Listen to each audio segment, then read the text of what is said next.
Indonesia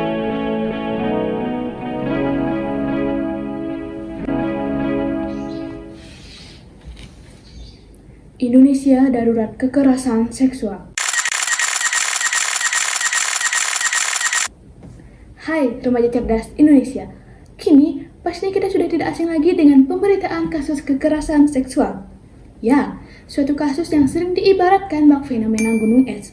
Sebab kasus yang dilaporkan dengan kasus yang terjadi sangatlah berbanding terbalik jumlahnya.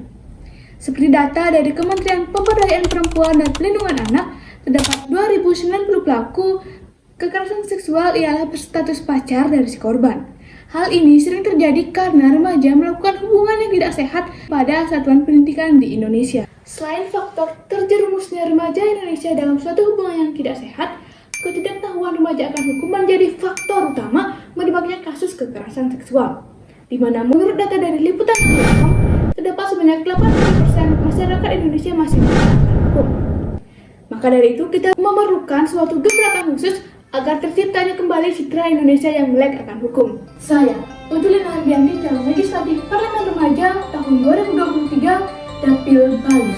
Jika saya terpilih menjadi seorang legislator, hal yang akan saya lakukan adalah mengoptimalkan kinerja fungsi DPR yang sesuai dengan Undang-Undang Dasar 1945, di mana yang pertama terdapat fungsi legislasi, di mana saya akan menetapkan suatu program yang bernama Satgas P2H atau yang dikenal dengan Satuan Generasi Emas Pahami Patuhi Hukum, yang tentunya bekerja sama dengan seluruh kepala sekolah yang ada di Indonesia.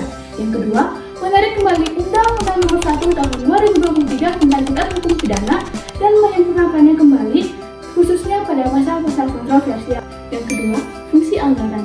Saya dan Komisi 11 DPR akan mengatur dan mengarahkan dana APBN terhadap lembaga negara dalam pengimplementasian program Satgas P2H, di mana akan bekerjasama dengan Kemdikbud guna penempatan Satgas P2H di seluruh sekolah di Indonesia. Yang kedua, bekerjasama dengan Kominfo guna mengarahkan seluruh kekuatan digital dalam mensosialisasikan hukum yang berkeadilan bagi masyarakat umum.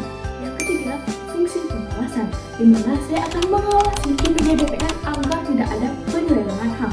Yang kedua, melakukan tahap evaluasi secara berkala bersama anggota Satgas P2H guna mengetahui perkembangan kasus kekerasan seksual yang terjadi di satuan pendidikan Indonesia. Serta yang terakhir, melakukan peninjauan secara ketat terhadap dana yang dialokasikan terhadap lembaga negara. Saya Lina Ardianti, pamit undur diri. Salam remaja.